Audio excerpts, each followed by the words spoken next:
வணக்கம். நம்ம இப்போ பார்க்க போற கதை பார்த்தீங்கன்னா, ஆண்டன் செக்காவுடைய வான்கா கதைய தான் பார்க்க போறோம். இவான் வான்கா லூகாவுக்கு 9 வயசு ஆகுது. அவன் தாத்தாவான கான்ஸ்டன்டின் மார்க்ரிச்ட்டேருந்து பிரிஞ்சு வந்து 3 மாசம் ஆகுது. அல்காயினுடைய கடையில அவன் ஒரு கூலியாளா, ஒரு அடிமையாளா 3 மாசமா செருப்பு தைக்கிற தொழிலாளியா போயிட்டு வேலைக்கு சேர்ந்திருக்கான். இப்படி இருக்கும்போது, அவன் மார்க்ரிச்கிட்ட இருக்கும்போதான நாட்கள்லாம் அவன் எண்ணி பார்க்குறான். அவன் தாத்தா மார்க்ரிச் லிவரோவ் குடும்பத்தில போயிட்டு ஒரு வேலை செய்யக்கூடிய ஒரு 20, 30 வருஷமா வேலை செய்யக்கூடிய ஒரு தொழிலாளியா இருப்பான். அவன் ஒரு காவலாளி. அந்த தோட்டத்தையே பார்த்துப்பான். பெரிய கோட்லாம் போட்டுட்டு, கையில ஒரு லாந்தர் விளக்கு வச்சுக்கிட்டு, அ கஸ்தாங்கா, ஈல் அப்படின்ற 2 நாய் கூடவே சுத்திக்கிட்டு இருக்கும். ஒரு சடசடப்பி வச்சுட்டு அவன் அலர்ட் பண்ணிட்டே ஒரு நைட் எல்லாமே போயிட்டு இருப்பான். அப்படி இருக்கும்போது கூட இருக்கக்கூடிய சமையல்கார பொண்ணுங்க, அப்புறமா தோட்டக்காரங்க எல்லாத்தையுமே புடிச்சு அவன் கலாட்டா பண்ணிட்டு சிரிச்சுட்டே இருப்பான். 24 மணி நேரமும் வந்து போதை மயக்கத்திலே இருப்பான். அடிக்கடி மூக்குப்பொடி போடுவான். அந்த மூக்குப்பொடிய எடுத்து கஸ்தாங்கா நாய்க்கும், ஈல் நாய்க்கும் போட்டு விடுவான். கஸ்தாங்கா நாய் ஹச்சி அப்படின்னு தும்பிட்டு ஓடிரும். ஈல் நாயி கொஞ்சம் எஸ்கேப் ஆயிரும். இவன் மூக்குப்பொடிலாம் இவன் போட்டு விடுறான்டா, நம்ம எஸ்கேப் ஆயிரணுன்ட்டு. கஸ்தாங்கா நாய் வந்து ரொம்ப வயசான நாய். அது என்ன பண்ணும்னா, மூக்குப்பொடி போடுவானா? புரியல. நாய்க்கே மூக்குப்பொடி போடுவான். கஸ்தாங்கா நாய் வந்து ரொம்ப வயசான நாய். இந்த ஈலுங்கிறது ரொம்ப யங்கான நாய், சேட்டை பிடிச்ச நாய். அது ஒரு விலாங்கு மீன் மாதிரி நீட்டாக இருக்கும். அதனால தான் அதுக்கு வந்து ஈல்னு அப்படின்னு பேர் வச்சிருப்பான். ஆமாம், விலாங்கு மீன் மாதிரியே இருக்கும். அப்படி இருக்கும்போது அந்த ஈல் நாய் என்ன பண்ணுவாங்கன்னா, பக்கத்தில் இருக்கிறவங்களாம் எல்லாருமே பயங்கர சேட்டை பண்ணும்போது அடிப்பாங்க, கல்லெடுத்து எறிவாங்க, என்னென்னலாம் பண்ணுவாங்க. தூக்க வச்சுலாம் தூக்கிடுவாங்க. ஒரு 2, 3 நாள் கழிச்சு பார்த்தா அவங்க கூட பக்கத்தில் வந்து வாலாட்டிகிட்டே இருக்கும். அந்த மாதிரி சுவாரஸ்யமான நாய் அந்த நாய். ஆமாம். திரும்பவும் வந்து இவான் வான்கா லூகா என்ன பண்ணுறான்னா, இதெல்லாம் நினச்சி பார்த்துக்கிட்டே அக்கம் பக்கம் எல்லாமே சுற்றி பார்க்குறான். விடிஞ்சா கிறிஸ்மஸ்ஸு. அல்காயினோட பொண்டாட்டி, மற்ற வேலையாட்கள் எல்லாருமே வந்து தொழுகைக்காக, அதாவது இரவு அந்த கூட்டு ஜபத்துக்காக வந்து கோயிலுக்கு சர்ச்சுக்கு போயிடுறாங்க. அந்த அறையில் வந்து சுற்றி இருட்டாக இருக்குது. போய் ஜன்னலை ஓப்பன் பண்ணுறான்.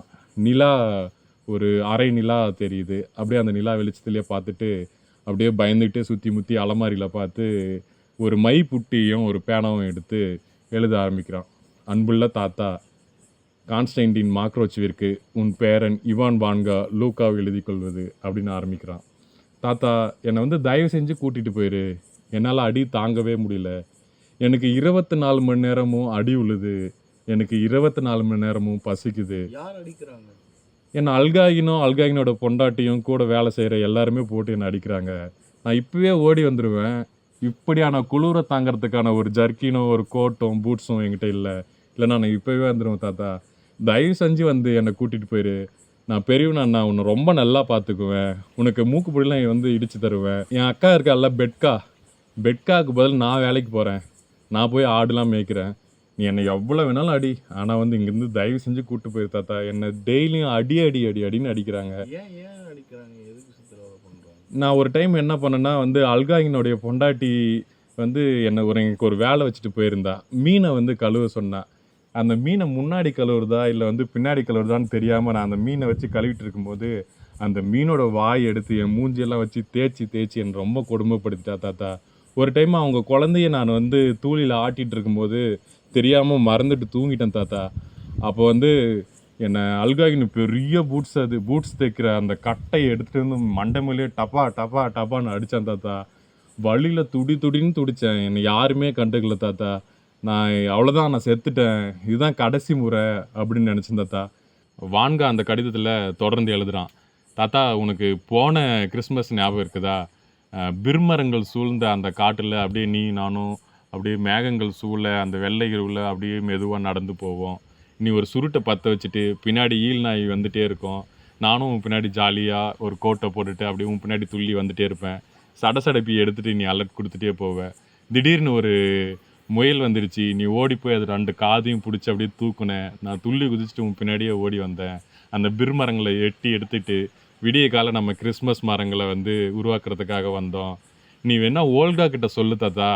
ஏன்னா போன கிறிஸ்மஸ்க்கு வந்து எனக்கு அவங்க நிறைய பரிசுலாம் கொடுத்துருக்காங்க. என் அம்மாவோடைய நல்ல நண்பர் அவங்க. எனக்கு சின்ன வயசுலேயே 1லிருந்து 100 வரைக்கும் என்ன சொல்லி கொடுத்தது அவங்க தான். எனக்கு நிறைய டான்ஸ் ஆட சொல்லி கொடுத்துருக்காங்க. என் அம்மாவோடைய ரொம்ப உயிர் நட்பானவங்க அவங்க. அந்த அக்கா கிட்ட சொல்லுங்கள், எனக்கான ஒரு தங்க பழத்தை பிர்மரங்களில் தொங்க விடுவீங்கல்ல நீங்கள் அலங்காரத்தில், அந்த ஒரு தங்க பழத்தை வந்து என்னுடைய பச்சை பொட்டியில் எடுத்து வச்சுருங்க. என் மவுத் ஆர்கனை தயவு செஞ்சு யாருக்குமே கொடுத்துடாதீங்க தாத்தா, எனக்கு ரொம்ப பிடிச்சது. என் பச்சை பெட்டியில் அதையும் தயவு செஞ்சு மறக்காமல் எடுத்து வச்சுருங்க. பெட்காவுக்கு பதில் நானே வேலைக்கு போகிறேன், இப்படிலாம் எழுதுகிறான். இந்த மாஸ்கோ நகரத்தில் வந்து யாருமே குழந்தைங்க எங்கே பார்த்தாலும் விளையாடவே மாட்டேங்கிறாங்க. இங்கே இருக்கிற குதிரைங்களாம் ரொம்ப சேட்டை செய்யாமல் ரொம்ப அமைதியான குதிரைங்களாக இருக்குது. நாய்ங்களும் வேலைக்கு ஆகாது. இங்கே சர்ச்சிலலாம் எங்கேயுமே பாட்டு பாடவே என்னை வந்து விடமாட்டேங்கிறாங்க தாத்தா. இங்கே நான் கடையிலலாம் போய் பார்த்தேன், நிறைய மீன் தூண்டி முள்லாம் விற்கிது. 2ஆம் நம்பரு 3ஆம் நம்பரு நிறைய மீன் தூண்டிலாம் விற்கிது. 20 கிலோ மீன் கூட பிடிச்சிடலாம் தாத்தா அந்த தூண்டியை போட்டு. அப்புறமா நான் சில கடைகளுக்கெலாம் போகும்போது கசாப் கடையில் பார்த்தீங்கன்னா வாத்துக்கறி, கௌதாரி கறி, நிறைய காட்டு பறவைங்க கறியெல்லாம் வந்து தொங்க விட்டுருந்தாங்க. இது நீங்கள் எப்படி போயிட்டு வேட்டையாடி எடுத்துன்னு வருவீங்க, எங்கே உங்களுக்கு இது கிடைக்குதுன்னு நான் போய் கேட்பேன். அவங்க சொல்லவே மாட்டாங்க. அல்காயின்னு கிட்ட இருக்கிற துப்பாக்கி மாதிரி அவங்கக்கிட்டேயும் நிறைய வகையான துப்பாக்கிலாம் இருக்குது தாத்தா. எனக்கு ரொம்ப கஷ்டமாக இருக்குது.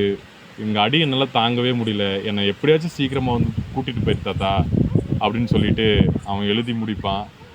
சுற்றி முற்றி பார்ப்பான், யாராச்சும் வந்துட்டாங்களா. அதுக்குள்ளே சர்ச்சுக்கு போன அல்காயினோட ஒய்ஃப்லாம் வந்துட்டாங்களான்னு பார்ப்பான். யாருமே இருக்க மாட்டாங்க. அப்படியே அந்த லெட்டரை வந்து அப்படியே கவர் போட்டு ஒட்டி அப்படியே எடுத்து பார்ப்பான். இதை எப்படியாச்சும் கொண்டு போயிட்டு தபாலில் போயிட்டு சேர்க்கணும்.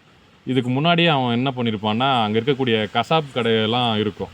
ஒரு 4-5 தெரு தாண்டி போயிட்டு கசாப் கடையெல்லாம் இருக்கிறதாவில் கசாப்பு கடைக்காரங்க கிட்ட போய் விசாரிப்பான்.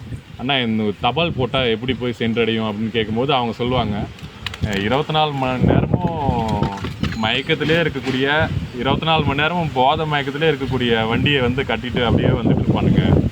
அவங்க வந்து அவங்கக்கிட்ட நம்ம வந்து இந்த தபாலை வந்து கொடுக்கணும். இது எடுத்துகிட்டு போயிட்டு அவங்க ஒரு இடத்துல வந்து சேர்ப்பாங்க. அது அங்கேருந்து யாருக்கு போகணுமோ அவங்களுக்கு வந்து போயிடும் அப்படின்னு சொல்லிட்டு முன்னாடியே அவர் சொல்லியிருப்பார். இதன் அடிப்படையில் இவன் போயிட்டு அந்த லெட்டரை வச்சுட்டு வந்திருப்பான். இதில் என்ன பெரிய விஷயம்னா, அவன் அந்த அட்ரஸ் ஆன் தி என்வலப்பில் வந்து 2 அட்ரஸில் வந்து என்ன எழுதியிருப்பான்னா, கான்ஸ்டன்டின் மார்க்கோச் தாத்தா அப்படின்னு சொல்லிட்டு கிராமம் அப்படின்னு எழுதியிருப்பான். அவனுக்கு அந்த முழு அட்ரஸுமே தெரியாது. அதாவது அவனோட எந்த ஊருன்னே அவனுக்கு எந்த ஊருன்னே தெரியாது. தாத்தாவை மட்டும் தான் தெரியும். ஆமாம். தாத்தாவை நம்பி தாத்தாவுக்காக வந்து ஒரு லெட்டர். ஆமாம். அதை வந்து அவன் பெருசாக அதை அவன் பொருட்படுத்தவே இல்லை. ஆனால் ரியாலிட்டியில் பார்த்தா என்னன்னு நமக்கு தான் தெரியும். அப்படி இருக்கும்போது அவன் ரொம்ப அந்த லெட்டர் எழுதின டயர்டில் போயிட்டு அப்படியே படுத்துடுறான். ஒரு கனவு காண்றான். அந்த கனவுல பார்த்தா அந்த லெட்டர் போய் கான்ஸ்டன்டின் மார்க்கோச்கிட்ட சென்றடைஞ்சிருது. அவர் வந்து ஒரு அடுப்பாங்கரையில் ஒரு அடுப்படியில் மேலே போயிட்டு உக்காந்துட்டு கால் மேலே கால் இப்படி போட்டு ஆட்டிக்கிட்டு, பக்கத்தில் இந்த வேலைக்காரி சமையல்காரங்களுக்கெலாம் ஆளுக்கு கொஞ்சம் மூக்கு பொடி போட்டு விட்டுட்டு இப்படியே உக்காந்துட்டு அப்படியே அந்த லெட்டரை வந்து வாச்சிட்டே இருக்கார். கீழே வந்து அந்த ஈல் நாய் கீழே வந்து அந்த ஈல் நாய் அப்படியே வாலாட்டிகிட்டே இருக்குது. திரைக்கதை சிறுகதைகளின் மன்னன் அப்படின்னு சொல்லக்கூடிய ஆண்டன் செக்காவ் அவர் எழுதிய மிக சிறப்பான ஒரு கதை. நன்றி.